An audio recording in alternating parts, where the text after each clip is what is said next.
Sumalpok ang kristal sa pader bago ito bumagsak at nagkapira-piraso sa mamahaling sahig na gawa sa marmol. Isang nakangiting mukha ng babae ang nasa larawan.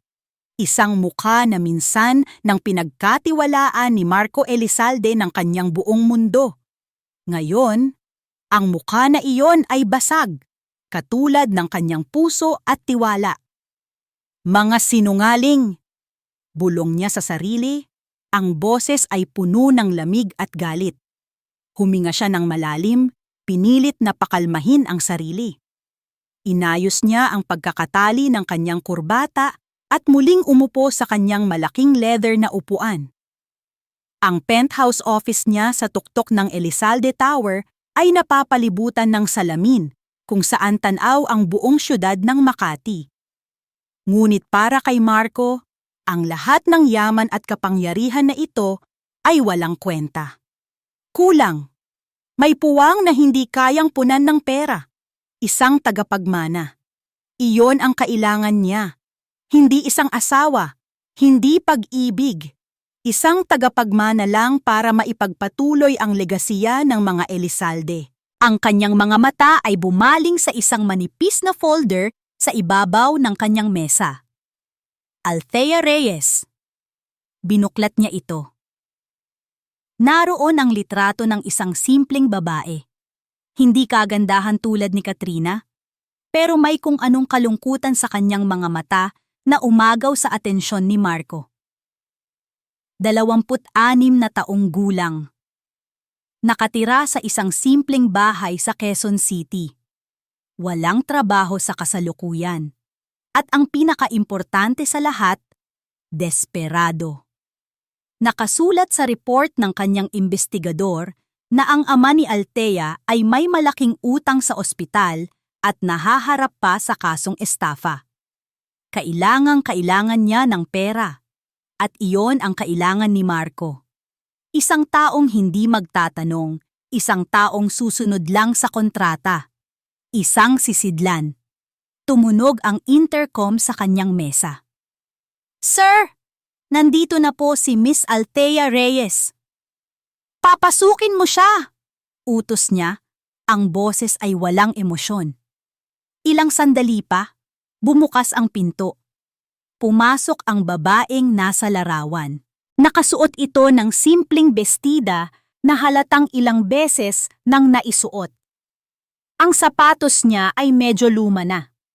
Mahigpit ang hawak niya sa kanyang mumurahing bag na para bang iyon ang pinagkukunan niya ng lakas.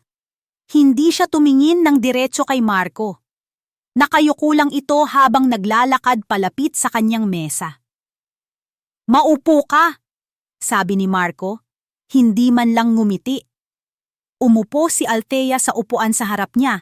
Halos nasa dulo lang ito ng upuan, handang tumayo anumang oras. "Alam mo na siguro kung bakit ka narito?" simula ni Marco, pinag-krus ang kanyang mga braso. Tiningnan niya si Althea mula ulo hanggang paa. Malusog. Mukhang kayang-kaya ang trabaho. "Nabasa ko ang tungkol sa sitwasyon mo, ang ama mo, ang mga utang." Nakita ni Marco ang bahagyang panginginig ng mga balikat ni Althea, ngunit hindi ito nagsalita. "May alok ako sa iyo, Miss Reyes. Isang alok na solusyon sa lahat ng problema mo."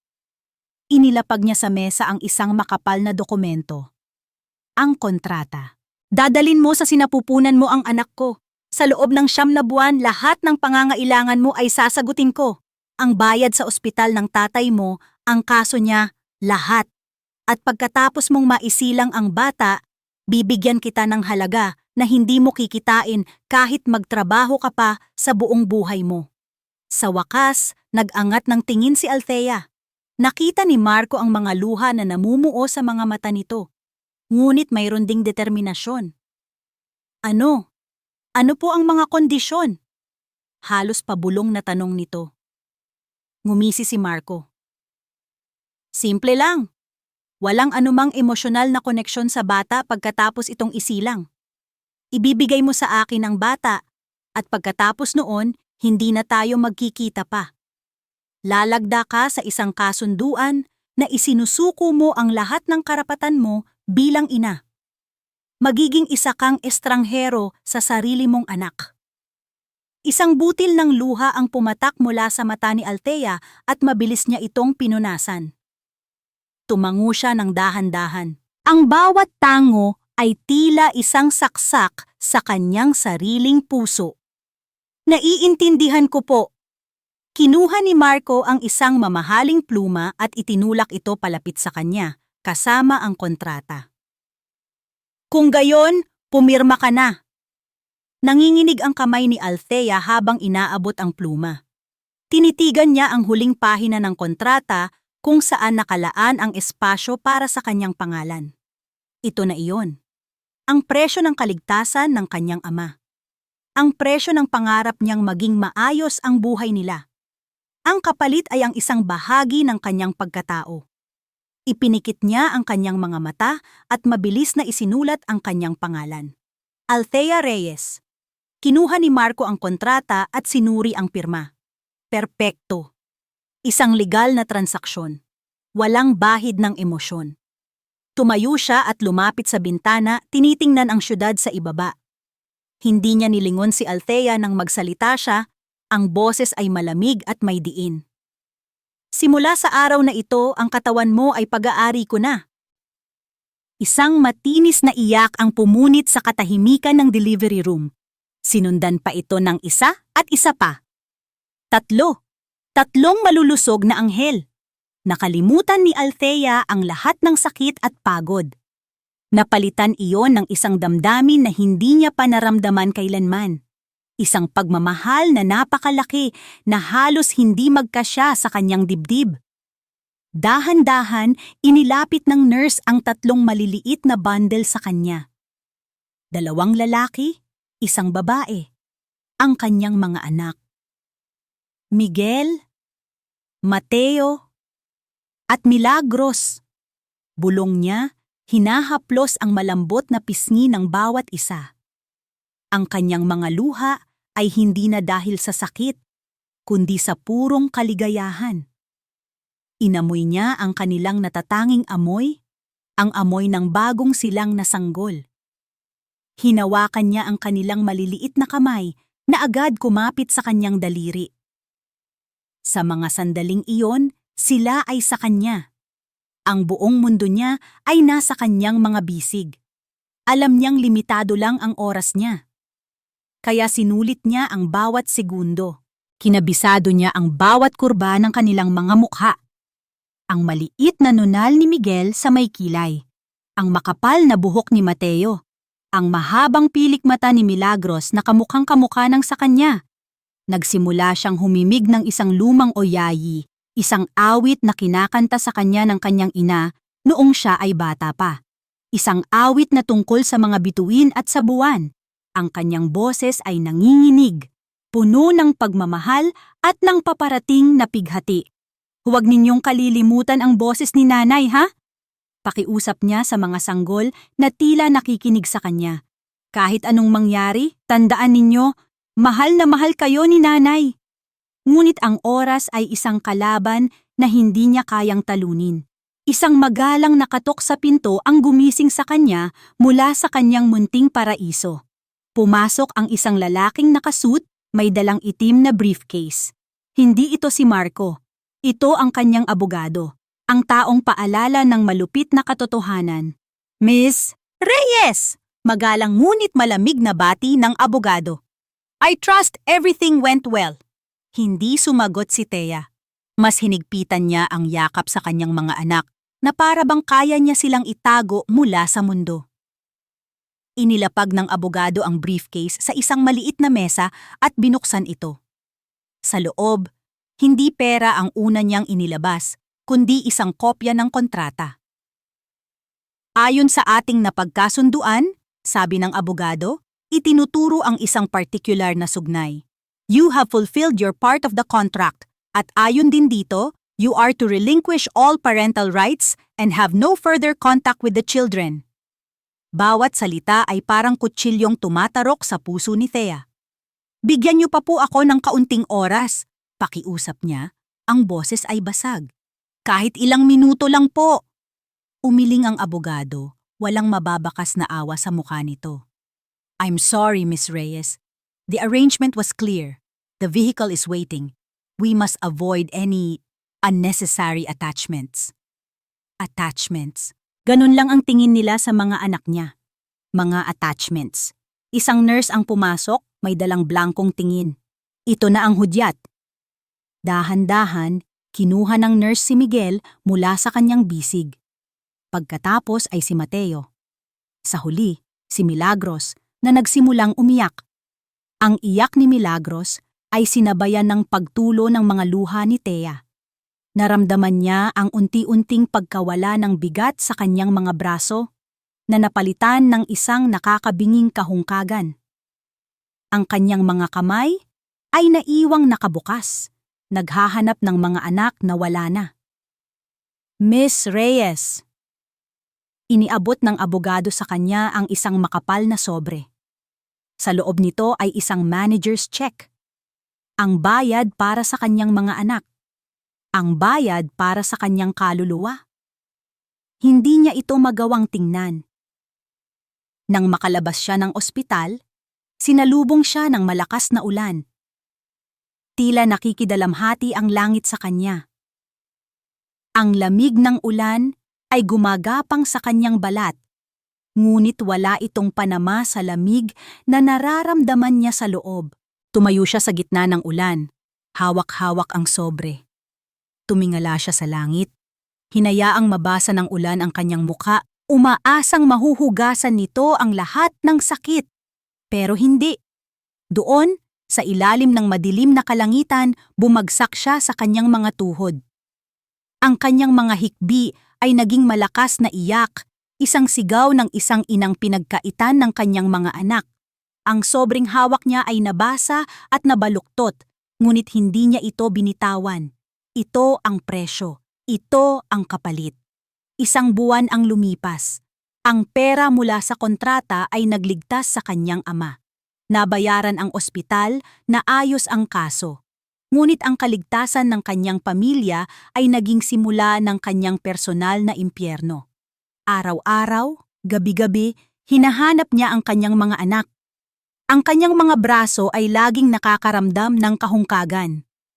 Ang oyayi ay palaging nasa dulo ng kanyang dila, ngunit walang sanggol na mapapagkantahan. Isang umaga, habang nagbabasa ng dyaryo para maghanap ng trabaho, isang anunsyo ang pumukaw sa kanyang pansin.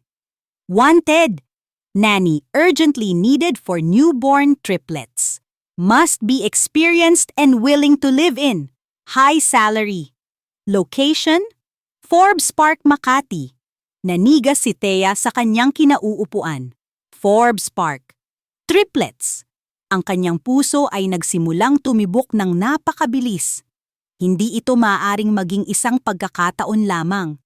Isang ideya ang nabuo sa kanyang isipan. Isang ideya na napakadelikado, napakabaliw.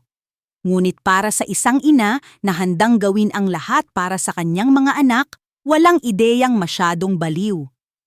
Ibinaba niya ang dyaryo. Sa unang pagkakataon sa loob ng isang buwan, ang walang buhay niyang mga mata ay nagkaroon ng kislap. Isang kislap ng isang desperadong plano. 3 sanggol na sabay-sabay na umiiyak. Iyon ang tunog na bumubulabog sa buong mansyon ng mga Elizalde. Para kay Marco, ang ingay na iyon ay mas malala pa sa pinakamalakas na alarm. Isang tunog ng kabiguan. Nasaan na naman yung yaya? Sigaw niya, ang kanyang mamahaling suit ay may bahid na ng gatas. Pumasok ang kanyang mayordoma, si Manang Fe, na namumutla at pawis na pawis. Sir, umalis na po. Iniwan na lang po yung sulat sa kusina. Hindi na raw po niya kaya. Pangatlong yaya na sa loob lang ng 2 linggo. Napahilamos ng kamay sa muka si Marco. Ang isang CEO na kayang magpatakbo ng isang multibilyong kumpanya ay hindi magawang patahanin ang sarili niyang mga anak. Lumapit siya sa kuna kung nasaan si Miguel, na pinakamalakas umiyak. Sinubukan niyang palitan ang diaper nito, ngunit sa bawat galaw niya ay lalo lang lumalakas ang iyak ng sanggol. Habang karga niya si Miguel, umiiyak naman ng malakas si Mateo sa kabilang kuna. At si Milagros, ang bunso, ay tila nakikipagkumpetensya sa kanyang mga kapatid. Isang magulong orkestra ng iyakan. Ang kanyang perpekto at tahimik na mansyon ay naging isang magulong nursery. "Patahanin niyo sila!" Utos niya sa dalawa pang kasambahay. Ngunit tulad niya, wala rin silang magawa. Sa gitna ng kaguluhan, muling lumapit si Manang Fe. "Sir," sabi nito, medyo nag-aalangan. "May dumating po. Nag-a-apply bilang yaya." Tiningnan siya ni Marco nang may pagdududa. "Isa na naman? Sige, papasukin mo. Bilis!" Ilang sandali pa, pumasok ang isang babae. Simple lang ang suot nito, nakayuko, at mahigpit ang hawak sa kanyang bag. Pamilyar ang muka. Ito yung babae sa kontrata, si Althea Reyes. Tinaasan niya ito ng kilay. "Ikaw?" Tumango si Althea, hindi pa rin makatingin ng diretso. "Nakita ko po yung anunsyo, sir. Kailangan niyo raw po ng yaya." Halos matawa si Marco sa kabalintunaan ng lahat. Ang babaeng binayaran niya para iwanan ang mga bata ay narito ngayon. Nag-a-apply para alagaan sila. Ngunit ang desperasyon ay mas matimbang kaysa sa kanyang pagmamataas. "May experience ka ba?" tanong niya, kahit alam na niya ang sagot. "Wala po, pero..." "Wala? Anong gagawin mo dito? Mag-e-eksperimento sa mga anak ko?" Putol ni Marco. Ang pasensya niya ay paubos na. Biglang umaling-aungaw ang isang napakatining na iyak. Si Milagros. Ang iyak nito ay tila may kasamang sakit, isang iyak na nagpapakaba sa dibdib ni Marco. "Manang, kunin mo na yung gatas!" sigaw niya. Ngunit kahit anong gawin nila, hindi tumatahan si Milagros. Lalong lumalakas ang iyak nito. Sa gitna ng lahat, isang boses ang nagsalita. Mahinahon, ngunit may diin. "Sir," sabi ni Althea. Sa unang pagkakataon, nag-angat ito ng tingin at tumingin ng diretso sa kanya. Ang mga mata nito ay nakatuon hindi sa kanya, kundi sa kuna ni Milagros. "Pwede ko po bang subukang kargahin?" Tinitigan siya ni Marco. Isang babaeng walang experience, isang estranghero. Ngunit may kung anong awtoridad sa boses nito na hindi niya maintindihan. Isang bagay na parang likas. Dahil wala nang ibang pagpipilian, sumuko siya. "Sige, subukan mo. Lahat na sinubukan namin." Dahan-dahan, lumapit si Althea sa kuna ni Milagros. Bawat hakbang niya ay maingat at puno ng layunin. Hindi ito ang kilos ng isang nag-a-apply na yaya. Ito ang kilos ng isang ina. Maingat niyang binuhat si Milagros. Ikinulong niya ang maliit na sanggol sa kanyang mga bisig. Idinuyan ito ng marahan. At nagsimulang humimig ng isang pamilyar na himig. At pagkatapos, isang himala ang nangyari. Tumigil ang iyak ni Milagros. Hindi dahan-dahan. Biglaan. Ang matinis na iyak ay napalitan ng katahimikan. Isiniksik ng sanggol ang kanyang mukha sa leeg ni Althea at bumuntong hininga, na para bang doon lang niya nahanap ang kapayapaan na kanina pa niya hinahanap. Napanganga si Manang Fe at ang iba pang kasambahay. Nakatayo lang si Marco, hindi makapaniwala sa kanyang nakikita. Sa loob ng ilang linggo, wala ni isa sa kanila ang nakagawa niyon. Ngunit ang babaeng ito, sa loob lang ng ilang segundo, ay nagawa ang imposible. Pinagmasdan niya si Althea. Ang paraan ng paghawak niya sa bata. Ang paraan ng pagduyan niya. Lahat ay perpekto. Lahat ay natural. Ang katahimikan sa silid ay halos nakakabingi. Ang tanging maririnig na lang ay ang mahinang paghinga ng natutulog na sanggol at ang mahinang himig ni Althea. Tumingin si Marco mula sa payapang mukha ng kanyang anak papunta sa mukha ng babaeng may hawak dito. Ang babaeng dapat ay isang estranghero lang.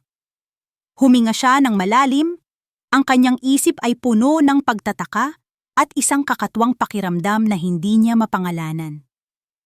Paano? Bulong niya, halos hindi marinig. Itinaas niya ang kanyang boses, puno ng pagkamangha at pagdududa. Paano mo ginawa yan? Ang mansyon ni Marco Elizalde ay isang ginintuang hawla. Iyon ang natutunan ni Althea sa unang linggo niya bilang Yaya Thea. Sa umaga, isa siyang masipag na yaya. Nagpapakain, nagpapatulog, nagpapalit ng lampin. Bawat tawa ng kanyang mga anak ay musika sa kanyang pandinig. Bawat paghaplos sa kanilang malambot na balat ay isang ninakaw na sandali ng kaligayahan. Ngunit pagsapit ng gabi, kapag ang buong bahay ay tahimik na at ang lahat ay natutulog, doon lumalabas ang tunay na si Althea. Ang ina. Dahan-dahan siyang tumitiyad papasok sa nursery, ang tanging ilaw ay mula sa siwang ng pinto. Lumalapit siya sa bawat kuna, ang kanyang puso ay umaapaw sa pagmamahal na kailangan niyang itago sa liwanag ng araw. Miguel, anak! Bulong niya sa panganay, hinahaplos ang buhok nito. Si nanay ito! Nandito lang si nanay! Lumilipat siya sa kuna ni Mateo. Huwag kang malikot matulog, ha? Jologs ka! Natatawa niyang sabi, ginagaya ang biro ng kanyang ama. At sa huli, kay Milagros, ang kanyang munting prinsesa. Mila, mahal na mahal ka ni nanay, sabi niya. Ang isang butil ng luha ay hindi niya napigilang pumatak sa kumot ng sanggol. Ito ang kanyang ritual, ang kanyang lihim, ang tanging bagay na nagpapanatili sa kanyang katinuan. Isang hapon, hindi mapatahan ni Thea ang tatlo.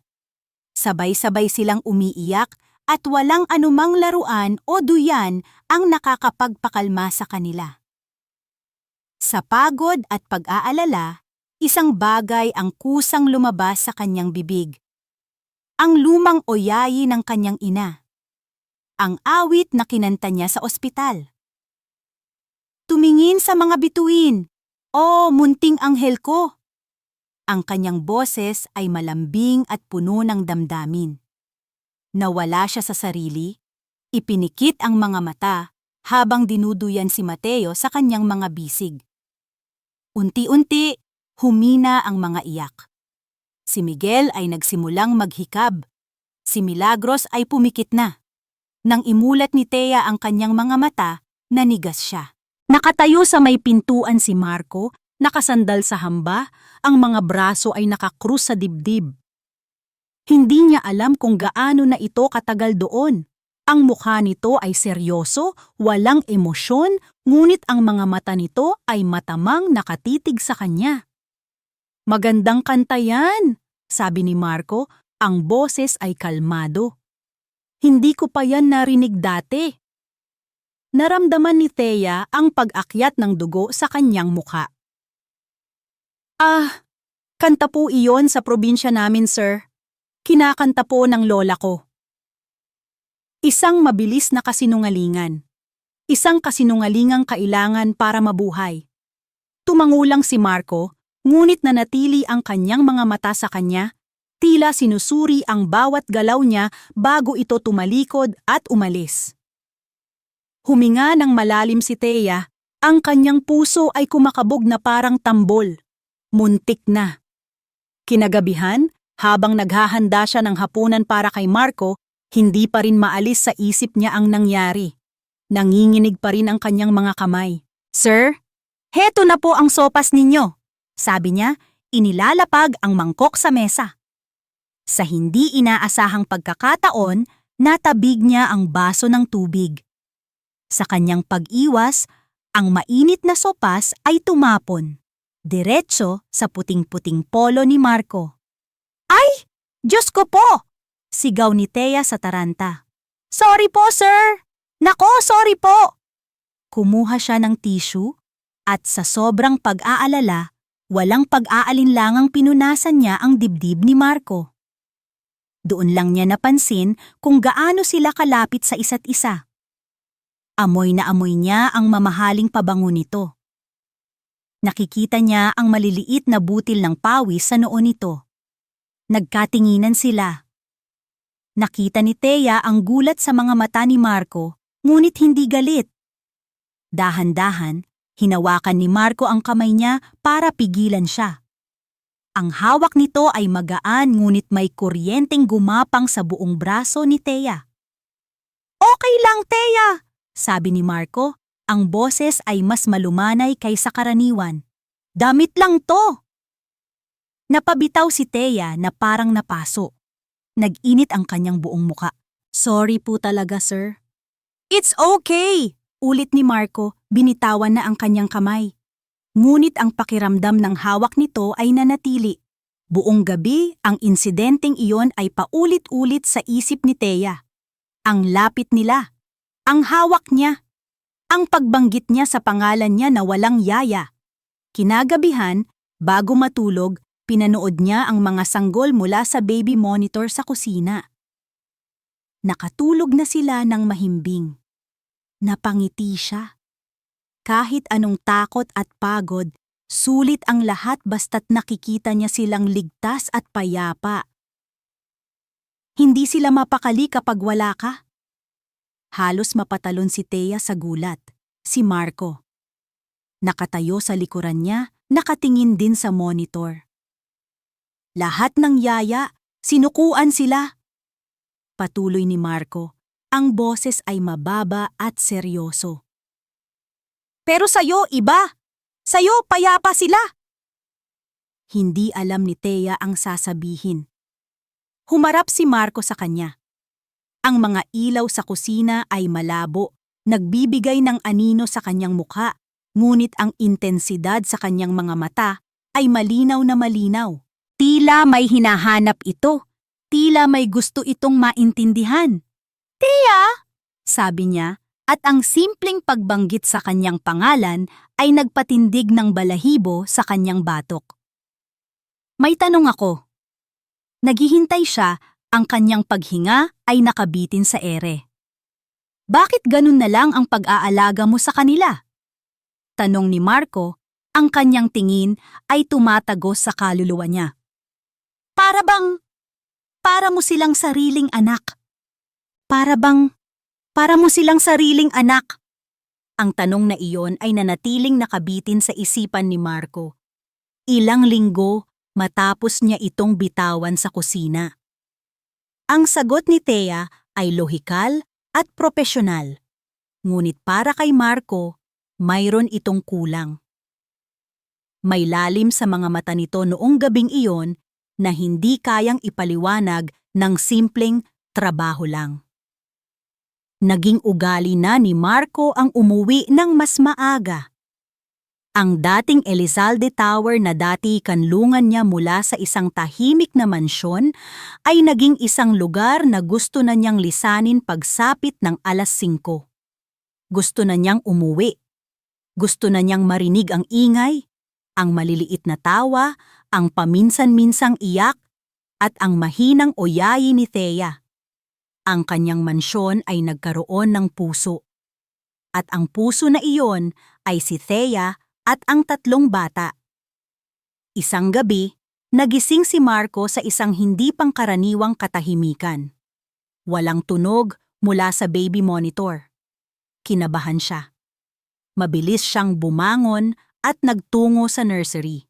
Ang ilaw doon ay malabo, ngunit sapat na para makita niya ang eksena. Nakaupo si Thea sa sahig, ang likod ay nakasandal sa kuna. Sa mga bisig niya ay si Mickey na mahimbing na natutulog. Ngunit ang noo ni Thea ay nakakunot sa pag-aalala habang paulit-ulit niyang pinupunasan ng basang bimpo ang noo at leeg ng bata. "Anong nangyayari?" Mahinang tanong ni Marco. Nagulat si Thea, ngunit hindi ito gumalaw ng malakas para hindi magising ang bata. "Sir, medyo mataas po ang lagnat ni Mickey. Dahil yata sa bakuna niya kanina. Binabantayan ko lang po." Lumapit si Marco at maingat na sinapo ang noo ng anak. Mainit nga. Automatikong umakyat ang kaba sa kanyang dibdib. Dapat tinawagan mo ako o ang doktor. Natawagan ko na po ang doktor, sir. Sagot ni Thea. Ang boses ay kalmado at nagbibigay ginhawa. Sabi po niya, normal lang daw. Bantayan lang daw po at bigyan ng gamot kung lalampas sa 38 degrees. Hindi pa naman po. Tumango si Marco. Kumuha siya ng isang silya at umupo sa tapat niya. Hindi ako aalis. Babantayan natin siya. Magdamag silang dalawa sa nursery. Si Marco ang nagtimpla ng kape para manatili silang gising. Sa pabulong na boses, nagbahagi sila ng mga kwentong walang katuturan. Nalaman niya na paborito pala ni Thea ang sinigang na maasim at takot ito sa butiki. Natawa siya ng bahagya, isang tunay na tawa na matagal na niyang hindi narinig mula sa sarili. Pinagmasdan niya si Thea. Ang pagod ay bakas na sa mukha nito, ngunit ang pag-aalaga nito kay Mickey ay hindi nagbabago. Nang halos mag-uumaga na, bumaba na ang lagnat ni Mickey. Bumuntong hininga ng malalim si Thea sa ginhawa. Isinandal niya ang kanyang ulo sa gilid ng kuna, at sa isang iglap na himbing na ito sa pagod, pinagmasdan siya ni Marco. Sa ilalim ng malambot na ilaw, nakita niya ang isang gandang simple at totoo. Ang gandang nagmumula sa isang pusong puno ng pag-aaruga. Mas ina pa siya sa kanila kaysa hindi niya itinuloy ang nasa isip. Masyadong mapanganib ang kaisipang iyon. Kinabukasan, habang nasa kalagitnaan ng isang mahalagang board meeting, ang isip ni Marco ay lumilipad. Ang nakikita niya ay hindi ang mga numero sa presentation, kundi ang pagod na mukha ni Thea. Pagkatapos ng meeting, imbes na umuwi ay nagtungo siya sa isang mamahaling mall. Pumasok siya sa isang butik. Para po ba sa misis ninyo, sir? Tanong ng sales lady, nakangiti. Nag-init ang tainga ni Marco. Hindi, para sa yaya. Kailangan niya ng mas maayos na uniforme. Mabilis niyang palusot. Isang simpleng bestida na kulay light blue ang napili niya. Ang kulay ay nagpapaalala sa kanya ng kalmadong langit. Ang parehong pakiramdam na dala ni Thea sa kanyang magulong mundo. Nang gabing iyon, iniabot niya ang paper bag kay Thea. Nagtaka ito. Sir, ano po ito? Uniforme, sabi niya. Pilit na ginagawang formal ang boses. Para mas presentable ka, lalo na kapag may mga bisita. Nakita niya ang dahan-dahang pamumula ng mga pisngi ni Thea habang binubuksan ito. Ang mga mata nito ay nanlaki nang makita ang bestida. Nako sir, masyado pong hindi ko po ito matatanggap. Hindi yan alok, Thea. Utos yan, sabi niya. Gamit ang kanyang boses CEO para itago ang kakatuwang kaba sa kanyang dibdib. Mabilis siyang tumalikod bago pa may masabi. Kinabukasan, isang linggo, isinuot ni Thea ang bigay niya. Bagay na bagay. Ang simpleng tela ay nagbigay buhay sa kanyang balat. Nasa sala sila, sa sahig, masayang naglalaro kasama ang tatlo. Si Marco ay nakaupo sa sofa, nagbabasa-basahan ng dyaryo, ngunit ang kanyang mga mata ay nasa kanila. Isang maliit na ngiti ang hindi maalis sa kanyang labi habang pinapanood niya si Thea, na kinikiliti si Mila. Ang tawa ng mga anak niya at ang tawa ni Thea ay naghahalo, lumilikha ng perpektong musika. Ganito pala yon, naisip niya, ang magkaroon ng tahanan. Sa gitna ng perpektong sandaling iyon, bumukas ang pinto ng mansyon. Isang pares ng pulang stileto ang unang pumasok. Sinundan ito ng isang babaeng nakasuot ng hapit na pulang bestida na tila sumisigaw ng atensyon. Ang kanyang buhok ay perpektong alon-alon, ang kanyang labi ay pininturahan ng kulay dugo. Isang ngiti ang nakapaskil sa kanyang mukha, isang ngiti na kasing perpekto at kasing peke ng lahat sa kanya. Nanigas si Marco sa kanyang kinauupuan. Katrina Sarmiento. Marco, darling! Bati nito, ang boses ay matamis na parang pulot, ngunit para kay Marco, ito'y lason. Lumapit ito at walang pasabing hinalikan siya sa pisngi. Ang kanyang mga mata, na puno ng pagkalkula, ay agad na dumapo sa eksena sa sahig. Nakita nito ang tatlong sanggol. Nakita nito si Thea, na biglang natigilan at niyakap ng mahigpit si Mila. At nakita nito ang asul na bestidang suot ni Thea. Ang plastik ng ngiti ni Katrina ay dahan-dahang naglaho. Pinalitan ito ng isang tingin na mapanuri, tinitimbang, at hinuhusgahan si Thea mula ulo hanggang paa. Pagkatapos, bumaling itong muli kay Marco. Ang ngiti ay bumalik, ngunit ngayon may bahid na ito ng pang-aalipusta. "Darling," sabi niya, "ang boses ay sapat lang para marinig nilang dalawa, ngunit ang talim ay sapat na para sugatan ang buong silid. Ang babaw naman yata ng taste mo ngayon." Ang mga salita ni Katrina ay parang lasong gumapang sa hangin, sinisira ang payapang sandali. "Ang babaw naman yata ng taste mo ngayon." Naramdaman ni Thea na nanigas ang kanyang buong katawan.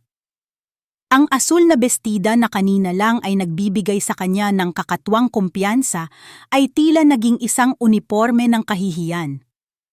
Mahigpit niyang niyakap si Mila. Ginagawang pananggalang ang anak laban sa mapanuring titig ng babae.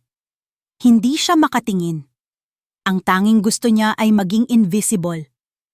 "Katrina." Ang boses ni Marco ay malamig at may diin. Isang salita lang, ngunit puno ng babala.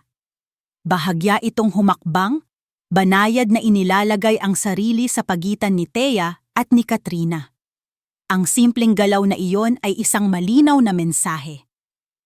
"She is the nanny of my children," sabi ni Marco, "and she deserves respect in my house." Nakaramdam si Thea ng kaunting ginhawa, ngunit agad itong napalitan ng takot. Ang pagtatanggol na iyon ay lalo lang nagpaalab sa apoy sa mga mata ni Katrina. Ang pagbisitang iyon ay naging simula ng isang bagong uri ng pagsubok para kay Thea. Naging regular na bisita si Katrina sa mansyon, laging may dalang mga pasalubong na mamahaling laruan na hindi naman pinapansin ng mga bata. Palagi siyang nakabuntot, nagbibigay ng mga hindi hinihinging payo. Hindi ba dapat organic ang gatas nila? Bakit mo sila pinapatulog ng ganyan? Sa Europe, ang mga bata ay may sleep training. "Yaya, pakikuha mo nga ako ng tubig." Bawat salita ay isang maliit na karayom. Isang paalala na siya ay isang hamak na katulong lang sa bahay na iyon, habang si Katrina ay umaarteng para siyang ang reyna. Tinitiis lahat ni Thea. Ngumingiti siya, tumatango at sumusunod. Ginagawa niya ang lahat para hindi mapansin, para maprotektahan ang kanyang sekreto. Isang hapon, nag-imbita si Marco ng ilang business partners para sa isang maliit na pagtitipon sa mansyon. Nandoon si Katrina, nakadikit kay Marco na parang linta. Si Thea naman ay abala sa pag-aalaga sa tatlo sa may playpen sa isang sulok ng sala. Naghanda ng merienda ang mga kasambahay. Si Mateo, na nagsisimula ng maging mapili sa pagkain, ay ayaw kumain. Sinubukan ni Marco na subuan ito, umiling lang ang bata. Sinubukan ni Katrina, gamit ang isang pekeng matamis na boses, pero isinara lang ni Mateo ang kanyang bibig at nagsimulang umungol. "Hey nako, napaka-choosy naman ng batang to," sabi ni Katrina, halata ang inis. Lumapit si Thea. "Ako na po, ma'am," mahinahon niyang sabi. Kumuha siya ng kaunting pagkain sa kutsara, hinipan ito, at iniharap kay Mateo. "Mateo, anak! Likakain tayo!" Bulong niya. "Masarap to, promise!" Tila may mahika, ibinuka ni Mateo ang kanyang bibig at masayang kinain ang pagkain. Nagpatuloy si Thea sa pagsubo hanggang sa maubos ng bata ang kanyang pagkain. Natahimik ang lahat ng nakakita. Ngumiti ang mga business partners ni Marco. Samantalang si Marco naman ay nakatingin kay Thea nang may paghanga. Ngunit si Katrina, ang kanyang mga mata ay nanliliit, puno ng pagdududa at matinding selos. Mayroong koneksyon si Thea sa mga bata na hindi niya maintindihan at hindi niya kayang pantayan. Kinagabihan, habang pinapatulog ni Thea ang mga bata, sinimulan niyang himigin ang kanyang oyayi, ang kantang kinakanta ng kanyang ina, ang kantang nagpapakalma sa kanyang mga anak, ang kantang sikreto nilang apat. Hindi niya alam na sa labas ng bahagyang nakabukas na pinto, nakatayo si Katrina. Hindi ito nakatingin, ngunit nakikinig. Ang himig, pamilyar. Saan niya nga ba ito narinig? Biglang naalala ni Katrina ang isang pag-uusap nila noon ni Marco noong sila pa. Nabanggit ni Marco na ang kanyang yumaong lola na taga-probinsya ay may kinakantang isang kakaibang oyayi. Pero imposible. Coincidence lang siguro, sabi ni Katrina sa sarili. Ngunit ang binhi ng pagdududa ay naitanim na. Kinabukasan, sinadya ni Katrina na iwanan ang kanyang mamahaling scarf sa nursery. Pagbalik niya para kunin ito, nakita niya si Thea na nag-aayos ng mga gamit. "Yaya, nakita mo ba yung scarf ko?" tanong niya, nagkukunwaring naghahanap. "Ay, opo, ma'am. Heto po," sabi ni Thea, inaabot ang scarf. Habang inaabot ito ni Thea, napansin ni Katrina ang isang maliit na peklat sa may pulsuhan ni Thea, isang peklat na halos hindi na makita. Isang peklat na eksaktong nasa lugar kung saan karaniwang inilalagay ang IV drip sa ospital. Ang mga piraso ng palaisipan ay nagsimulang magkabit-kabit sa isip ni Katrina. Ang kakaibang koneksyon sa mga bata, ang pamilyar na oyayi, ang biglaang pagdating ni Thea 1 buwan matapos isilang ang mga bata. At ngayon, ang peklat. Isang malamig na realisasyon ang gumapang sa kanya. Isang napaka-imposibleng ideya. Ngunit, paano kung... Nang gabing iyon, sa loob ng kanyang kotse, tinawagan ni Katrina ang isang tao, isang pribadong investigador. "May ipapahanap ako sa'yo," sabi ni Katrina. Ang boses ay seryoso at puno ng determinasyon. Nag-send siya ng isang litratong palihim niyang kinuha kay Thea gamit ang kanyang cellphone. "Her name is Althea Reyes. Yaya sa bahay ni Marco Elizalde. I want you to investigate everything about her. Lahat. Pero may isang bagay kang kailangang unahin." "Ano po iyon, ma'am?" tanong ng investigador sa kabilang linya.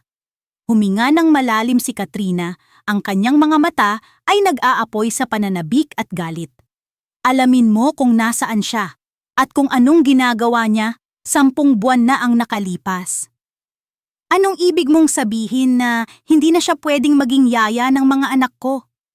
Ang boses ni Marco ay umaling-aungaw sa kanyang opisina. Sa kabilang linya, si Katrina ay tumatawa ng mahina, isang tunog na nagpainit ng ulo ni Marco. "Darling, be reasonable," sabi ni Katrina. "Isa lang siyang yaya. At ako? Ako ang magiging ina nila. Hindi magandang tingnan na may ibang babae na masyadong malapit sa kanila, lalo na't ganyan lang ang estado niya sa buhay." "Wala kang karapatan, Katrina," mariing sabi ni Marco. "Thea is a good nanny. She stays." "We'll see about that," sagot ni Katrina bago ibaba ang tawag. Ibinagsak ni Marco ang telepono sa lalagyan nito. Sa bawat araw na dumadaan, lalo niyang nakikita ang tunay na kulay ni Katrina. Mapanlinlang, mapagkunwari, at sakim. Ang pagbabalik nito ay hindi dahil sa pagmamahal, kundi dahil sa desperasyon at pagkakataon. Nakikita nito ang 3 bata bilang tiket pabalik sa yaman at kapangyarihan ng mga Elizalde. At si Thea ang hadlang. Lalo niyang naramdaman ang isang kakaibang responsibilidad na protektahan si Thea.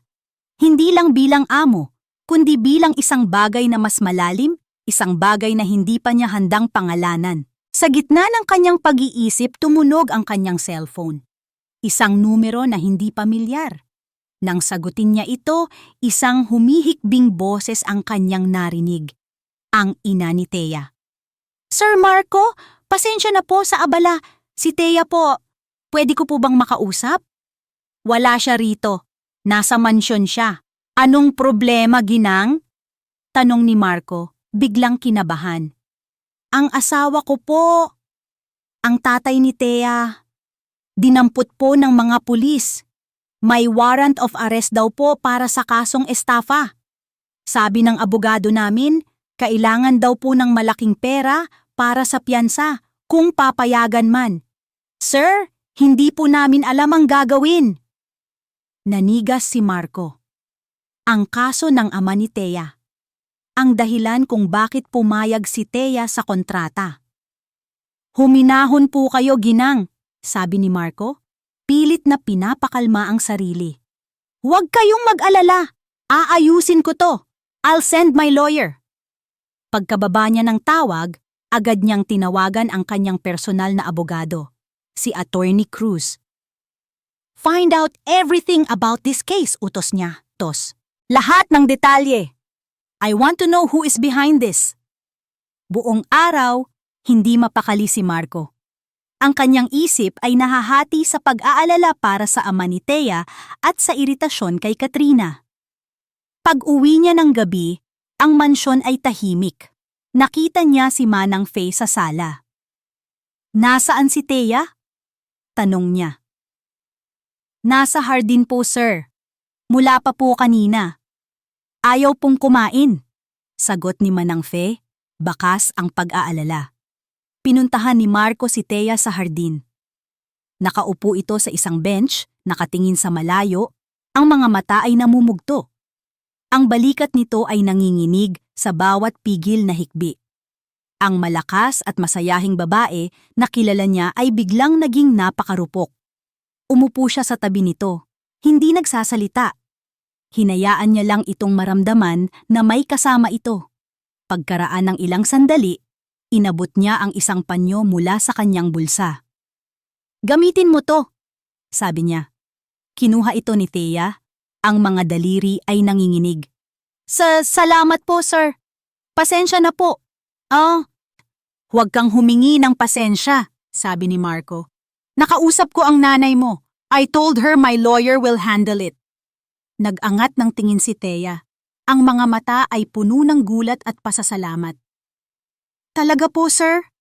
Bakit po? Bakit niyo po ito ginagawa? Dahil hindi ko kayang makita kang umiiyak. Iyon ang gustong isagot ni Marco. Ngunit ang lumabas sa kanyang bibig ay, dahil kailangan kong masiguro na ang nag-aalaga sa mga anak ko ay nasa maayos na kalagayan. Distraction ito sa trabaho mo. Isang palusot. Alam nilang pareho iyon. Ngunit tumango na lang si Thea, yumuko, at mahinang umiyak sa panyong hawak niya. Samantala, sa isang mamahaling restaurant sa kabilang bahagi ng syudad, si Katrina ay nakikipagkita sa kanyang investigador. Inilapag ng lalaki ang isang brown envelope sa mesa. Nasa loob po niya ng lahat ng nahanap ko, ma'am, sabi ng investigador. Binuksan ito ni Katrina. Mga dokumento, mga litrato, at isang medical record. Binasa niya ang nakasulat sa medical record. Name, Althea D. Reyes. Date of admission, PETSA kung kailan nanganak si Thea. Hospital, St. Luke's Medical Center. Global City Procedure, Cesarean Section, Triplet Delivery. Nanlaki ang mga mata ni Katrina. Ang parehong ospital, ang parehong PETSA, ang parehong procedure. Isang malamig na ngisi ang gumuhit sa kanyang mga labi. Hindi lang ito isang hinala. Ito na ang katotohanan. May isa pa po, ma'am, sabi ng investigador. Yung kaso po ng tatay niya. Nalaman ko po kung sino ang nag-file ng reklamo. Sino? Tanong ni Katrina, bagamat hindi na siya ganoon kainteresado. Isang maliit na real estate developer, si Mr. David Lim, may-ari ng Lim Holdings. Pero ang interesting po, ma'am, ay ang kumpanya niya ay bagong acquisition lang ng isang mas malaking kumpanya. Anong kumpanya? Sarmiento Group of Companies po, ma'am. Natigilan si Katrina. Sarmiento Group, ang kumpanya ng kanyang pamilya. Ang proyektong iyon, naaalala niya. Isang maliit na lupain sa Quezon City na gusto nilang bilhin para sa isang condominium project, ngunit ayaw ibenta ng may-ari. Ang may-ari, ang ama ni Althea Reyes. Biglang naging mas malinaw ang lahat. Ang paghihiganti niya kay Marco, ang pag-aalis niya kay Thea sa mansyon, at ang pagkuha sa lupain ng mga Reyes. Pwede niyang gawin lahat sa isang galaw lang. Tumingin siya sa investigador. Good work! I'll double your payment. Tumayo siya at umalis. Hawak ang ebidensyang wawasak sa lahat. Sa mansyon, nakaupo pa rin si Marco sa tabi ni Thea. Hindi na ito umiiyak. Nakatingin lang sila sa mga bituin. Magiging maayos din ang lahat, sabi ni Marco, mas para sa sarili niya kaysa para kay Thea. Sa mga sandaling iyon, hindi niya alam na ang panganib ay mas malapit at mas malaki kaysa sa inaakala niya. At ang babaeng katabi niya, ang babaeng nagsisimula ng maging mundo niya, ay nasa gitna ng lahat ng ito. 2 araw matapos ang gabing iyon sa hardin, isang milagro ang dumating. Tumawag ang ina ni Thea, umiiyak, ngunit sa pagkakataong ito, dahil sa saya. Anak! Ang tatay mo! Pinalaya na siya! Inatras daw nang nagreklamo yung kaso! Ang abogado ni Sir Marco ang nag-ayos ng lahat! Nabitawan ni Thea ang telepono. Napaupo siya sa gilid ng kanyang kama, hindi makapaniwala sa narinig. Malaya na ang tatay niya. Tapos na ang problema. At lahat ng iyon ay dahil kay Marco. Isang malaking utang na loob ang bumalot sa kanyang puso. Paano niya masusuklian ang kabaitan nito? Ang isang simpleng salamat ay hindi sapat. Kinagabihan, pinuntahan niya si Marco sa library nito, kung saan ito madalas magtrabaho pagkatapos ng hapunan. Kumatok siya ng marahan bago pumasok. Sir? Nag-angat ng tingin si Marco mula sa mga papeles na binabasa. Thea, pumasok ka. May problema ba sa mga bata? Umiling si Thea, pinipisil ang kanyang mga kamay. Wala po sir, okay po sila. Ako po, gusto ko lang po sanang magpasalamat. Wala yun, sabi ni Marco. Ibinabalik ang atensyon sa kanyang mga papeles. Hindi po sir, giit ni Thea, lumalapit sa mesa nito. Napakalaking bagay po ng ginawa ninyo para sa pamilya ko. Hindi ko po alam kung paano kayo pasasalamatan. Sa wakas, ibinaba ni Marco ang binabasa at tiningnan siya. Ang makita kang maayos na nag-aalaga sa mga anak ko, sapat na yon. Naramdaman ni Thea ang pag-init ng kanyang mga pisngi. Ang paraan ng pagtingin nito ay iba. Wala na ang lamig, napalitan ito ng isang bagay na mas malambot, mas personal. Gusto ko pong bumisita sa kanila bukas, kung papayag po kayo, sabi ni Thea. Gusto ko pong makita ang tatay ko. Tumango si Marco. Ako na ang maghahatid sa'yo. Nako sir, wag na po. Nakakahiya naman po. Kaya ko na pong mag-commute. Ihahatid kita, ulit ni Marco, sa isang tono na nagsasabing wala ng diskusyon. Maaga tayong umalis bukas. Kinabukasan, tulad ng napag-usapan, inihatid siya ni Marco. Ang biyahe ay tahimik, ngunit hindi ito isang awkward na katahimikan. Isang komportableng katahimikan. Pagdating nila sa kanilang maliit na eskinita, sinalubong sila ng kanyang mga magulang. Ang kanyang ama, na payat ngunit malusog na ngayon, ay niyakap siya ng mahigpit. Salamat sa Diyos, anak, sabi nito. Nakita ni Thea si Marco na nakatayo sa di kalayuan, magalang na nagmamasid. Lumapit ang kanyang ama dito at inilahad ang kamay. Sir Marco, maraming salamat po. Utang po namin sa inyo ang buhay ko. Walang anuman po. Ang mahalaga ay maayos na kayo, sagot ni Marco, tinatanggap ang kamay nito. Sa loob ng ilang oras, nakaramdam si Thea ng tunay na kapayapaan. Ngunit kailangan na nilang bumalik. Gabi na nang lisanin nila ang Quezon City. Sa kalagitnaan ng biyahe sa NLEX, biglang bumuhos ang isang napakalakas na ulan. Ang mga wiper ng kotse ay hirap na hirap sa pagkayod. At pagkatapos, sa gitna ng kawalan, biglang umubo ang makina ng sasakyan at namatay. Damn it! Bulong ni Marco habang sinusubukang i-start muli ang kotse pero wala. Nasa gitna sila ng highway, malakas ang ulan, at sira ang kotse. Tumawag si Marco para humingi ng tulong. Ngunit sinabihan silang aabutin pa ng mahigit 1 oras bago makarating ang tow truck. Walang pagpipilian, naghintay sila. Ang tanging naririnig ay ang malakas na patak ng ulan sa bubong ng kotse at ang kanilang mga paghinga. Ang espasyo sa loob ng mamahaling sasakyan ay biglang naging napakaliit. "Pasensya ka na," sabi ni Marco, binabasag ang katahimikan. "Okay lang po, sir. Hindi nyo naman po kasalanan." Tumingin si Marco sa kanya. Ang mga ilaw mula sa mga dumadaang sasakyan ay lumilikha ng mga anino sa loob, nagbibigay diin sa kanyang malakas na panga at sa intensidad ng kanyang mga mata.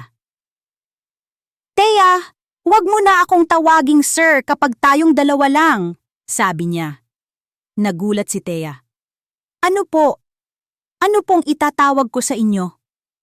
"Marco," sagot niya. "Just Marco." Ang pagbanggit niya sa sariling pangalan ay tila isang tulay na itinayo sa pagitan nilang dalawa. Tinatawid ang agwat ng kanilang mga estado sa buhay. Ang kanilang mga mata ay nagtagpo at hindi na bumitaw. Ang hangin sa loob ng kotse ay biglang naging mabigat. Nakita ni Thea ang pagbaba ng tingin ni Marco sa kanyang mga labi. Ang kanyang puso ay nagsimulang tumibok ng napakabilis. Dahan-dahan itinaas ni Marco ang kanyang kamay at hinaplos ang pisngi ni Thea. Ang kanyang balat ay magaspang ngunit ang haplos nito ay napakalambot. Napapikit si Thea sa sensasyon. "Hindi ko alam kung anong ginagawa mo sa akin, Thea." Bulong ni Marco. Ang boses ay garalgal at puno ng isang emosyon na hindi pa naririnig ni Thea mula sa kanya. "You're supposed to be just a nanny, a part of a contract. Pero, sinisira mo ang lahat ng pader na itinayo ko." At pagkatapos, dahan-dahan siyang yumuko. Ang kanyang mga labi ay sinalubong ang mga labi ni Thea. Ang halik ay malambot sa simula, isang pagtatanong. Ngunit nang tumugon si Thea, lumalim ito. Naging isang halik na puno ng pananabik ng pagkalito ng isang damdaming matagal nang itinatago. Ikinulong ng mga braso ni Marco ang kanyang bewang, inilapit siya. Naramdaman ni Thea ang init ng kanyang katawan, ang lakas ng kanyang mga bisig. Sa mga sandaling iyon, hindi siya si Yaya Thea. Hindi siya ang babae sa kontrata. Siya lang si Thea. At si Marco ay si Marco lang. Ngunit kasing bilis ng pagsisimula nito, ito rin ay natapos. Si Marco ang unang lumayo, ang kanyang paghinga ay mabigat. Nakasandal ang kanyang noo sa noo ni Thea. "I'm sorry," sabi niya. Ngunit ang kanyang mga mata ay nagsasabi ng ibang bagay. Hindi alam ni Thea ang sasabihin. Ang kanyang buong pagkatao ay nanginginig. Nang sa wakas ay dumating ang tulong at nakauwi sila sa mansyon, pasado hating gabi na. Pagod at tuliro, sabay silang pumasok sa tahimik na bahay. Ngunit hindi katahimikan ang sumalubong sa kanila. Sa gitna ng malawak na sala, nakaupo sa isa sa mga sofa ay si Katrina.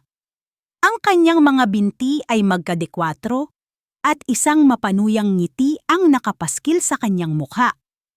Tila naghihintay ito. Well, Sabi ni Katrina, ang boses ay tumataginting sa sarkasmo. Look what the rain dragged in. Gabi na yata kayo masyado. Ang kanyang mga mata ay lumipat mula sa gulat na mukha ni Marco patungo sa namumulang pisngi at bahagyang magulong buhok ni Thea. Alam niya. May ideya siya kung anong nangyari. Ngumiti si Katrina ng mas malapad, isang ngiti na parang sa isang ahas. Sakto ang pagdating ninyo. Nandito ako para personal na imbitahan kayo sa first birthday party ng mga bata sa darating na Sabado. It will be a grand celebration. Siguraduhin ninyong darating kayo. Tumingin siya ng diretso kay Thea. Dahil marami akong inihandang sorpresa. Ang halik sa loob ng kotse ay isang kidlat na gumising sa bawat natutulog na bahagi ng puso ni Marco. Sa pagbabalik ni Katrina sa mansyon, hindi na galit ang naramdaman niya, kundi isang matibay na desisyon. Tapos na ang laro.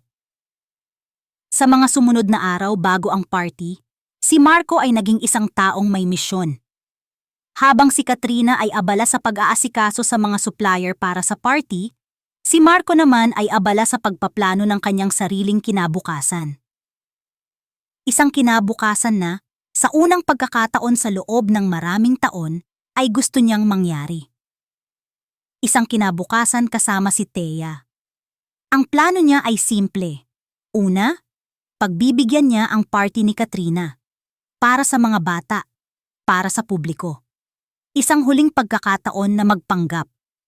Pangalawa, pagkatapos ng party, sa harap ng kanyang mga abogado, formal niyang tatapusin ang anumang ugnayan o pag-asa na mayroon si Katrina sa kanya at sa kanyang mga anak. At pangatlo, ang pinakamahalaga sa lahat, kakausapin niya si Thea. Aaminin niya ang lahat, ang kanyang nararamdaman, ang kanyang mga plano, ang kanyang pag-asa na silang lima, ay maaaring maging isang tunay na pamilya.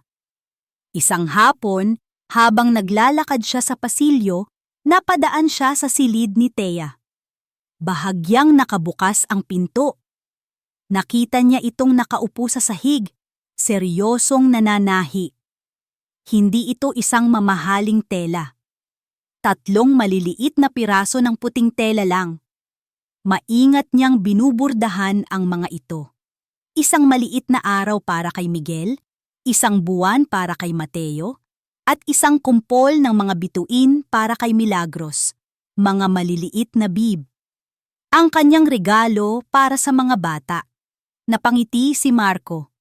Habang si Katrina ay gumagastos ng milyon-milyon para sa isang magarbong party, ang regalo ni Thea ay nagmula sa puso, gawa ng kanyang sariling mga kamay. Ngunit napansin din niya ang pagbabago kay Thea. Simula noong gabing iyon sa kotse, naging mas tahimik ito. Laging umiiwas sa kanyang tingin, laging nag-aalangan. Akala ni Marco ay natatakot ito o nagsisisi sa nangyari. Kailangan ko lang hintayin ang tamang oras, sabi niya sa sarili. Pagkatapos ng party, aayusin ko ang lahat. Isang araw bago ang party, tinawag siya ng kanyang head of security. Sir, may impormasyon po kaming nakuha, sabi nito. Si Miss Sarmiento po ay ilang beses nang nakipag-ugnayan kay Ricky Velez. Kumunot ang noo ni Marco. Ang gossip columnist? Opo, sir. At kinumpirma po ng aming source na accredited si Mr. Velez na mag-cover ng birthday party bukas. Isang malamig na kaba ang gumapang sa dibdib ni Marco. Alam niyang may binabalak si Katrina. Isang eskandalo marahil. Isang kwento para sirain ang kanyang reputasyon. Ngunit hindi niya inakala kung gaano kalala ang planong iyon. Doblehin ang security, utos niya. Huwag ninyong hayaang may mangyaring hindi maganda. Nang gabing iyon, ang huling gabi ng kapayapaan, hindi mapakali si Marco. Naglakad-lakad siya sa pasilyo ng ikalawang palapag. Tahimik na ang buong bahay. Ang mga bata ay mahimbing nang natutulog. Habang papalapit siya sa nursery, narinig niya ang isang mahinang tunog. Isang hikbi. Huminto siya. Bahagyang nakabukas ang pinto. Sumilip siya. Naroon si Thea, nakaluhod sa pagitan ng tatlong kuna. Ang kanyang likod ay nakaharap sa pinto. Ang kanyang balikat ay nanginginig. Miguel, Mateo, Milagros. Narinig niyang bulong nito sa pagitan ng mga hikbi. Mga anak ko. Yumuko ito at hinalikan ang noo ng bawat isa. Kahit anong mangyari bukas, kahit anong sabihin nila, tandaan ninyo ha? Ang boses ni Thea ay basag, puno ng sakit at pagmamahal. Mahal na mahal kayo ni nanay. Palagi. Nakaramdam ng kirot si Marco sa kanyang puso. Hindi dahil sa hinala, kundi dahil sa paghanga. Ang pagmamahal ng babaeng ito para sa kanyang mga anak ay puro at walang kapantay. Para sa kanya, hindi ito isang yaya na nagsasalita. Ito ay isang babaeng may ginintuang puso na itinuturing na sariling anak ang mga batang inaalagaan niya. Ang eksenang iyon ang lalong nagpatibay sa kanyang desisyon. Siya na, sabi niya sa sarili. Siya na ang babaeng gusto kong makasama habang buhay. Dahan-dahan siyang tumalikod at naglakad palayo, ayaw sirain ang sagradong sandali ni Thea. Puno ng pag-asa ang kanyang puso, sigurado sa kanyang mga plano, handa nang harapin ang bukas para itayo ang kanilang kinabukasan. Hindi niya alam na sa isang madilim na sulok ng nursery, sa likod ng isang bookshelf, isang maliit na itim na bagay ang nakatago. Isang hidden camera. At ang maliit na pulang ilaw nito ay tahimik na kumikindat. Isang digital na mata na saksi at tagatala ng lahat, ng mga luha, ng mga salita, ng pag-amin, na siyang magiging sandata para wasakin ang lahat ng kanyang pinapangarap. Ang hardin ng mansyon ng mga Elizalde ay naging isang paraiso mula sa isang fairy tale. Daan-daang puting lobo ang nakalutang sa hangin. Ang mga mesa ay napapalibutan ng mga sariwang bulaklak. Isang 5-tier na cake ang nakatayo sa gitna na may 3 maliliit na anghel sa tuktok. Ito ang perpektong birthday party, isang perpektong kasinungalingan. Nakatayo si Marco sa isang tabi, hawak ang isang kopita ng champagne, ngunit ang kanyang mga mata ay wala sa mga bisita. Nasa kay Thea ito. Suot nito ang asul na bestida, abala sa pag-aasikaso sa 3 bata na nakaupo sa kanilang mga high chair, suot ang mga maliliit na korona. Ngumingiti si Thea, ngunit nakikita ni Marco ang kaba sa kanyang mga mata. Konting tiis na lang, bulong ni Marco sa sarili. Pagkatapos nito, magiging maayos na ang lahat. Dumating si Katrina, nakasuot ng isang makinang na damit na tila gustong agawin ang atensyon ng lahat. Ngumiti ito sa kanya, isang ngiti ng isang manlalarong malapit ng manalo. Ready ka na ba, darling? Tanong nito. Tapusin na natin to, Katrina? Walang ganang sagot ni Marco. Ang programa ay nagsimula. May mga palaro, kantahan, at tawanan. Ngunit para kay Marco, ang lahat ay isang malabong ingay lang. Ang hinihintay niya ay ang pagtatapos. Nang dumating ang oras para sa mensahe ng mga magulang, kinuha ni Katrina ang mikropono. Thank you all for coming to celebrate the first birthday of our little angels. Simula niya, ang boses ay puno ng pekeng emosyon. Alam ninyo, ang pagiging isang ina ay isang pangarap na natupad para sa akin. Ngunit hindi ko ito magagawa kung wala ang tulong ng isang espesyal na tao. Ang lahat ng mata ay napunta kay Marco, na inaakalang siya ang tinutukoy ni Katrina. Gusto kong ipakilala sa inyo, patuloy ni Katrina, ang kanyang ngiti ay lumapad. Ang yaya ng mga anak ko, si Yaya Thea. Thea, halika rito sa harap. Nag-aalangan, lumapit si Thea. Ang kanyang muka ay namumutla. Thea has been a blessing, sabi ni Katrina. Ang pagmamahal niya sa mga bata, it's almost as if Sila ang sarili niyang mga anak. Di ba, Marco? Tumingin si Katrina kay Marco isang mapanuksong tingin. Bago pa makasagot si Marco, isang malaking projector screen sa likod ng entablado na kanina pa ay nagpapakita ng mga litrato ng mga bata ay biglang naging itim.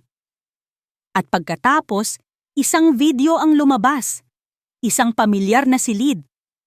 Ang nursery. Nakaluhod si Thea. Umiiyak. Ang bawat salita niya ay malinaw na malinaw dahil sa nakatagong mikropono. Miguel, Mateo, Milagros, mga anak ko. Isang kolektibong hininga ng pagkabigla ang maririnig mula sa mga bisita. Kahit anong mangyari bukas, tandaan ninyo ha? Mahal na mahal kayo ni nanay. Palagi. Natapos ang video. Ang katahimikan sa hardin ay nakakabingi. Si Thea ay nakatayo na parang isang estatwa.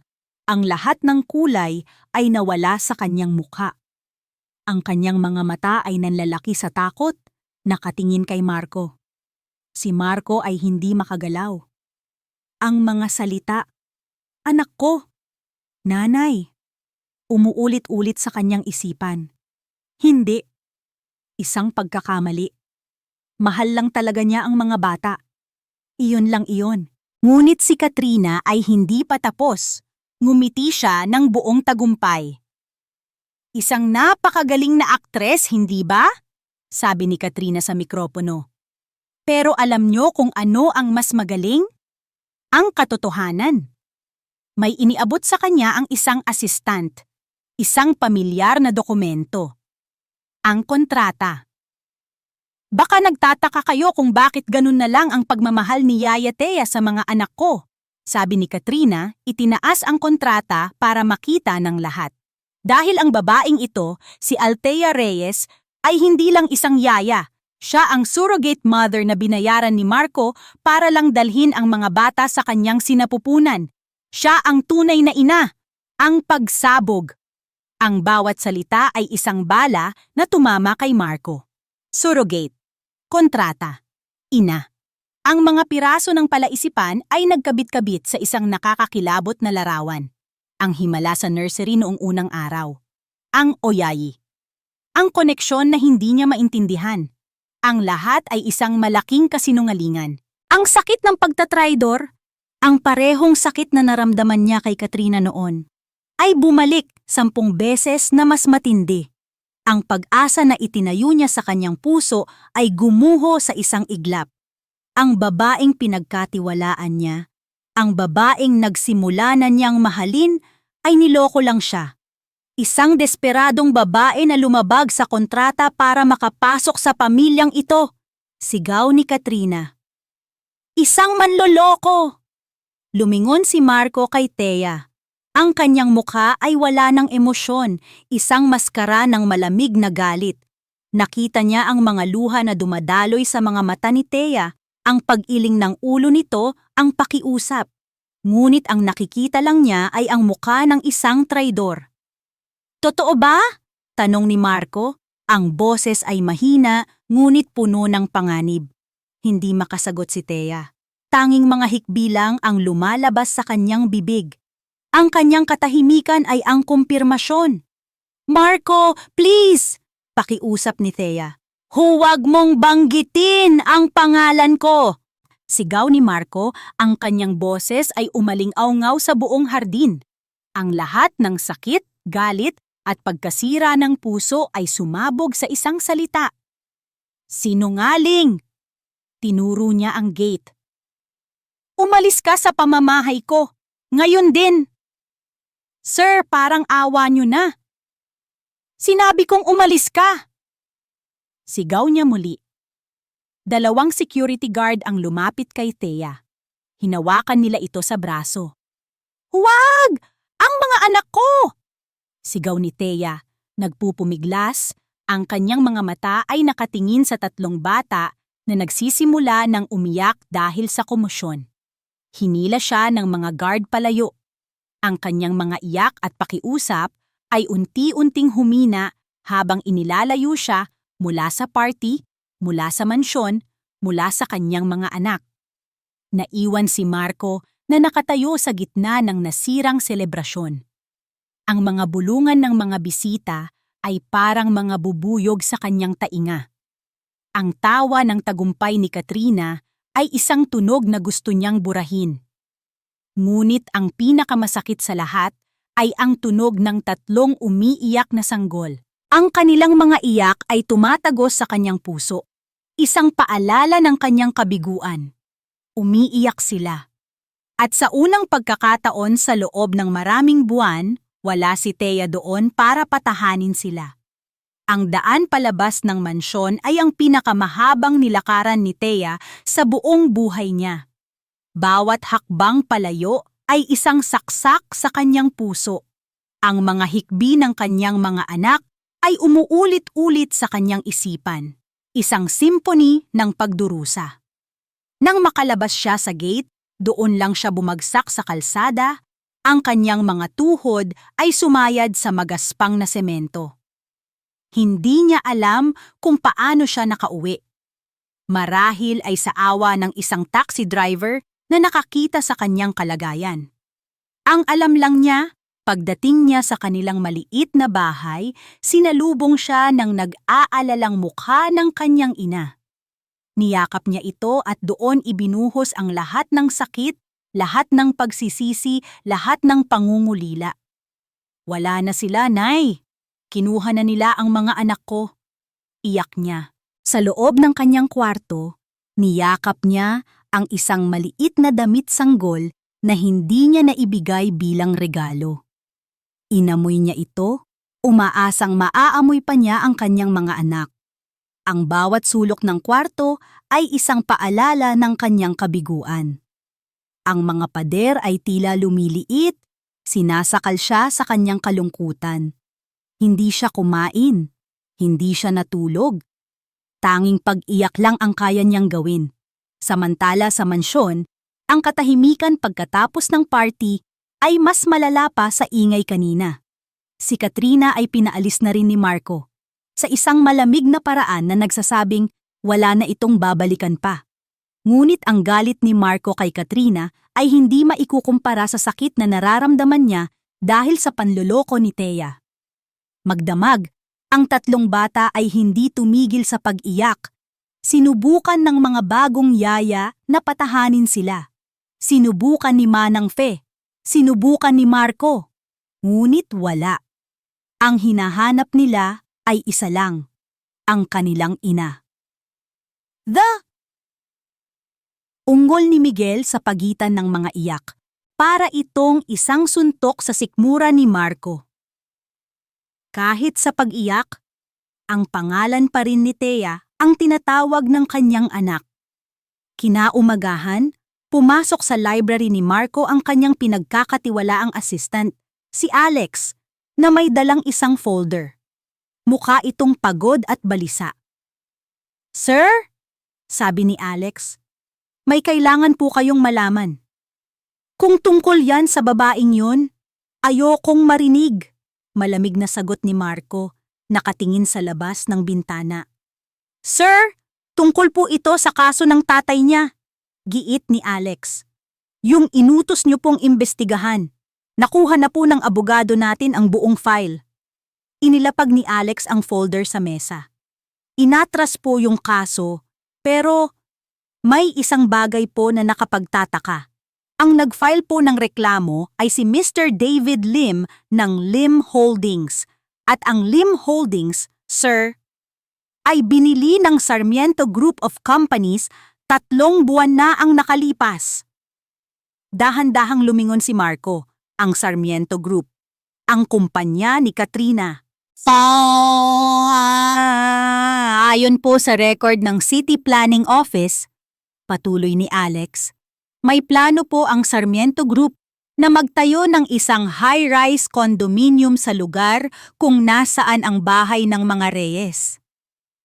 Matagal na po nilang gustong bilhin yung lupa, pero ayaw pong ibenta ng tatay ni Thea. Ang kasong estafa Ito po ang paraan nila para puwersahin siyang magbenta. Biglang nag-iba ang takbo ng isip ni Marco. Ang kaso ng ama ni Thea ay hindi isang simpleng problema sa pera. Ito ay isang kalkuladong paninira, isang pang-aabuso sa kapangyarihan. At ang nasa likod nito ay si Katrina. Naalala niya ang desperasyon sa mukha ni Thea noong una silang magkita. Ang babaeng iyon ay hindi isang oportunista. Isa siyang anak na handang gawin ang lahat para iligtas ang kanyang ama mula sa isang sitwasyong hindi niya kasalanan. Biglang bumalik sa isip niya ang video. Ang mga salita ni Thea. Mahal na mahal kayo ni nanay. O ang sakit at galit sa kanyang puso ay nagsimulang mapalitan ng isang mas malalim at mas masakit na damdamin, pagdududa sa sarili niyang ginawa. Alex! Utos niya, ang boses ay nanginginig. Yung security footage sa nursery, i-play mo! Sa malaking screen sa kanyang opisina, pinanood nilang muli ang video. Ngunit ngayon, iba na ang kanyang nakikita. Hindi na isang manloloko ang nakikita niya. Nakikita niya ang isang ina na nagpapaalam. Ang bawat salita ay puno ng dalisay na pagmamahal at sakit. Ang mga luha nito ay totoo. Pagkatapos ng video, may isa pang footage na lumabas. Ang pag-uusap nila sa hardin. Ang pag-iyak nito sa kanyang balikat. Bakit niyo po ito ginagawa? Dahil kailangan kong masiguro na ang nag-aalaga sa mga anak ko ay nasa maayos na kalagayan. Ang sarili niyang mga salita ay sampal sa kanyang muka. Paano niya nasabi iyon? Paano niya nagawang ipagkait sa isang ina ang sarili nitong mga anak at pagkatapos ay itaboy ito na parang isang hayop? Ang multo ng nakaraan, ang takot na maloko ulit, ay bumulag sa kanya. Hinusgahan niya si Thea gamit ang sakit na idinulot ni Katrina. Hindi gamit ang katotohanang nasa harap niya.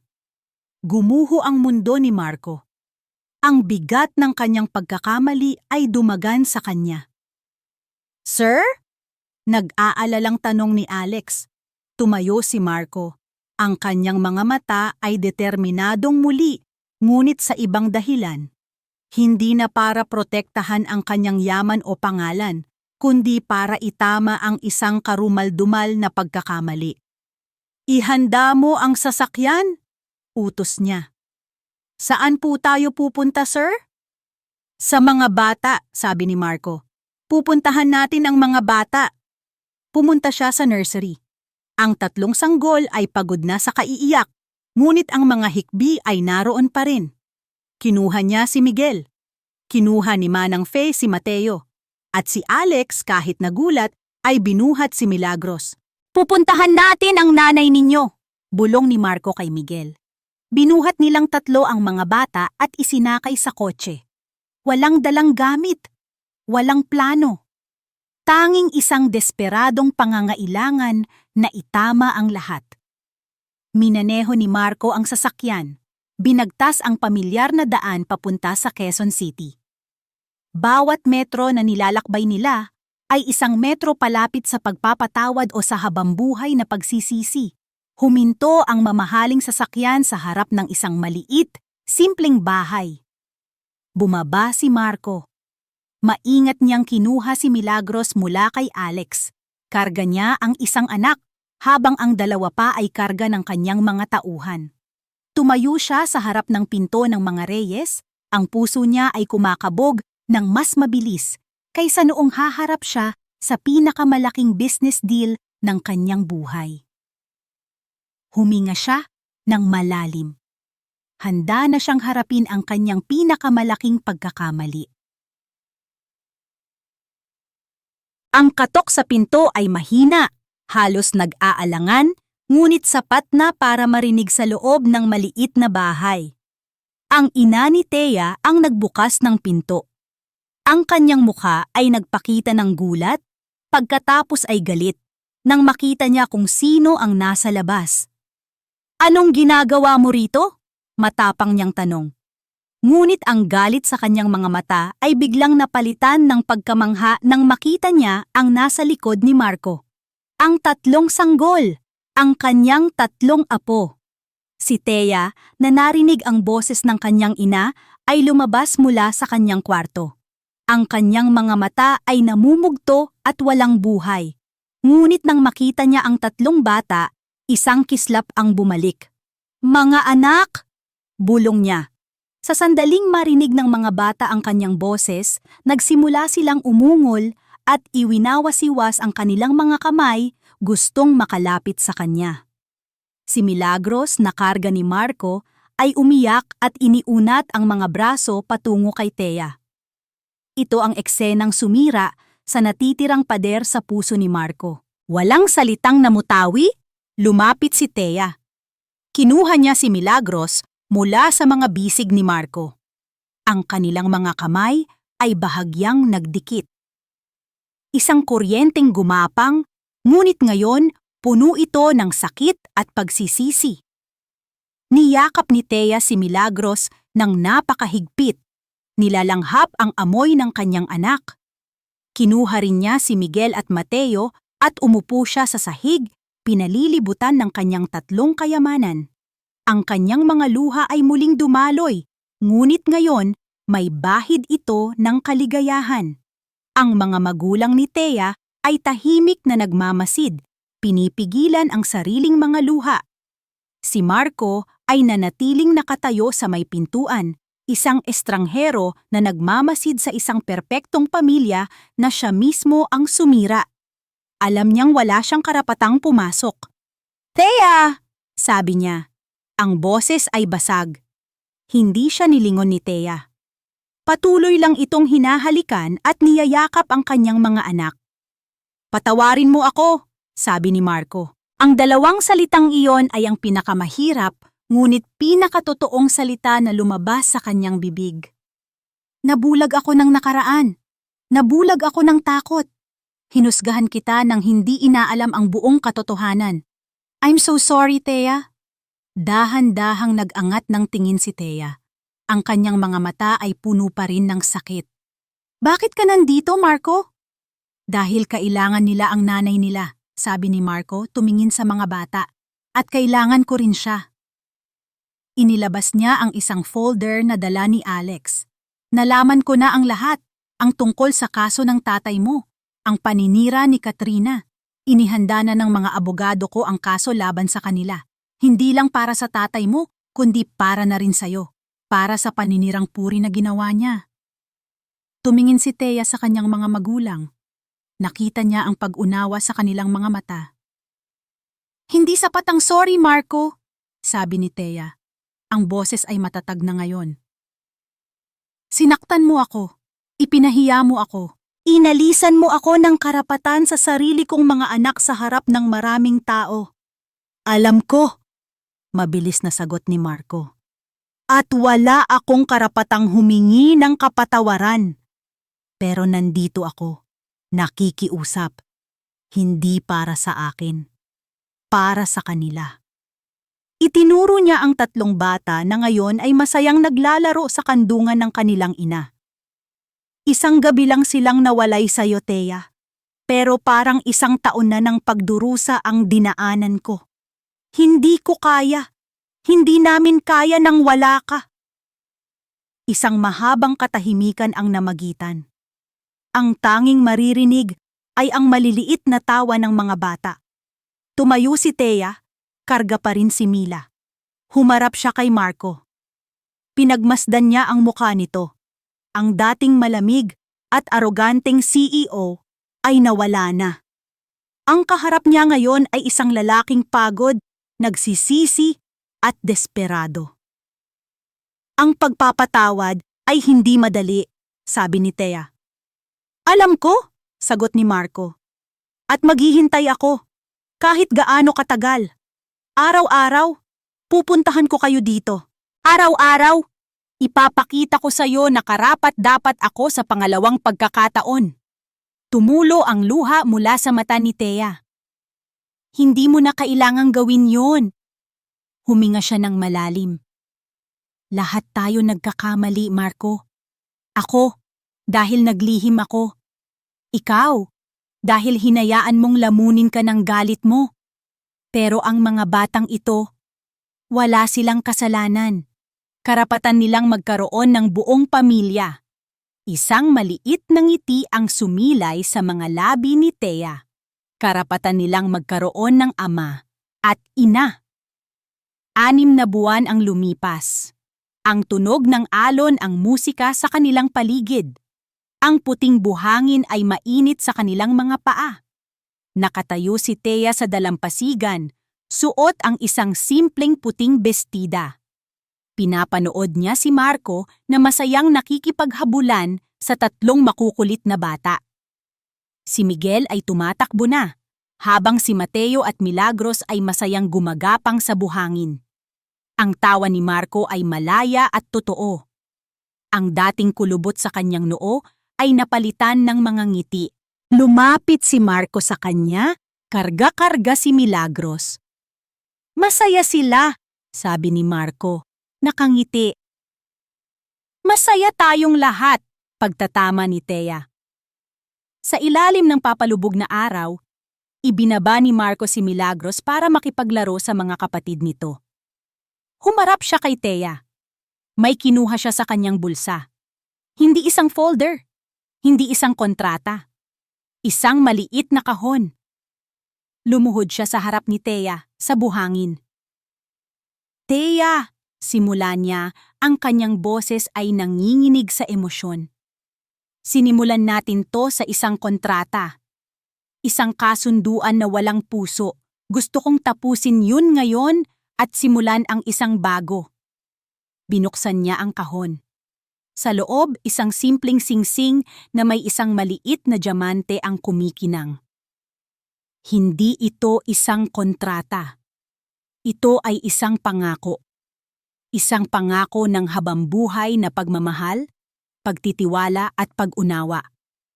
"Althea Reyes, gusto mo bang maging pamilya ko? Ang tunay na pamilya ko? Please marry me." Tumingin si Thea kay Marco na nakaluhod sa kanyang harapan. Tumingin siya sa 3 bata na masayang naglalaro, ang kanilang mga tawa ay isinasayaw ng hangin. Tumingin siya sa hinaharap. Tumulo ang luha sa kanyang mga mata, ngunit hindi dahil sa sakit, dahil sa purong kaligayahan. Ngumiti siya, isang ngiti na nagsasabi ng lahat, isang ngiti na sumasagot sa tanong. Hindi na niya kailangang magsalita. Sa wakas, pagkatapos ng lahat ng sakit at pagsubok, sila ay isang pamilya. Isang pamilyang hindi nabuo sa isang pirasong papel, kundi sa pagpapatawad, pag-unawa, at isang pag-ibig na kayang paghilumin ang lahat. At dito po nagtatapos ang kwento ni na Marco at Thea. Mga minamahal kong tagapakinig, mula sa kaibuturan ng aking puso, maraming salamat po sa inyong walang sawang pagsubaybay sa bawat kabanata ng kanilang paglalakbay. Isang karangalan ang maging bahagi ng inyong mga araw at gabi. Ang pagsulat ng kwentong ito ay isa ring paglalakbay para sa akin. Kasama ninyo akong kinilig, nasaktan, umiyak, at umasa para kina Marco at Thea. Bawat salita ay may dalang bigat at pag-asa, at bawat eksena ay hinugot mula sa paniniwalang lahat tayo ay may karapatan sa isang masayang wakas. Higit sa lahat, ang kwentong ito ay isang paalala na ang tunay na pamilya ay hindi nasusukat sa dugo o sa isang pirasong papel. Ito ay binubuo ng pagpapatawad, itinatanim sa pag-unawa, at pinagyayabong ng isang pag-ibig na handang magbigay ng pangalawang pagkakataon. Sana po, sa gitna ng mga luha at pagsubok, ay napulutan ninyo ng inspirasyon na kahit sa pinakamadilim na pagkakamali, laging may liwanag ng pag-asa. Ngayon, nais ko namang marinig ang inyong tinig. Inaanyayahan ko po kayong iwan ang inyong mga komento sa ibaba. Anong bahagi ng kwento ang pinakatumatak sa inyo? Anong aral ang inyong napulot? Ang inyong mga saloobin ay napakahalaga po sa akin. Hanggang sa ating muling pagsasama sa susunod na kwento. Pusong muling umiibig